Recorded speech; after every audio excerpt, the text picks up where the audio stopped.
आज आपण बनवूया काहीतरी कलरफुल आणि हेल्दी। आजच्या रेसिपीचं नाव आहे बीटरूट आणि त्याच्या पानांच्या मॅजिक अशा पुऱ्या। मी इथे बीटरूटची पानं घेतलेली आहेत, त्याला कट करून फक्त 2 मिनिटे आपण त्याला वाफवून घ्यायचे आहे। बऱ्याच वेळा आपण बीटरूटचे पाने फेकून देतो, पण त्यात असतं भरपूर लोह। बीटचा रंग लाल आणि पानांचा हिरवा। तर तुम्ही पाहू शकता हे पाणी पण लाल दिसत आहे। मी ते एक छोटासा बीटरूट घेतलेला आहे कट करून, त्यात हे वाफलेली पाने, जिरं आणि लसण घालत आहे।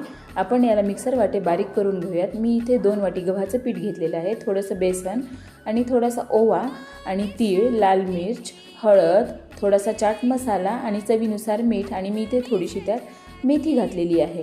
तर आपण हे पीठ असं छान तिंबून घ्यायचं आहे आणि आपण याच्या छान अशा पुऱ्या लाटायच्या आहेत।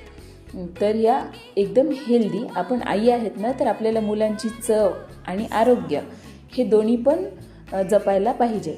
तर त्याच्यासाठी या अशा मस्त हेल्दी पुऱ्या आपल्या तयार झालेल्या आहेत। तर तेल गरम झालेलं आहे, आपण आता त्या पुऱ्यांना तळून घेऊयात। वा काय छान दिसत आहेत या पुऱ्या, क्रिस्पी क्रिस्पी तयार झालेल्या आहेत। अशाच प्रकारे आपण इथे सगळ्या पुऱ्या तळून घ्यायच्या आहेत आणि या पुऱ्या आपल्या तळून झालेल्या आहेत मस्त। ही रेसिपी तुम्हाला आवडली असेल तर नक्की ट्राय करा आणि एन्जॉय करा आणि सबस्क्राईब करा।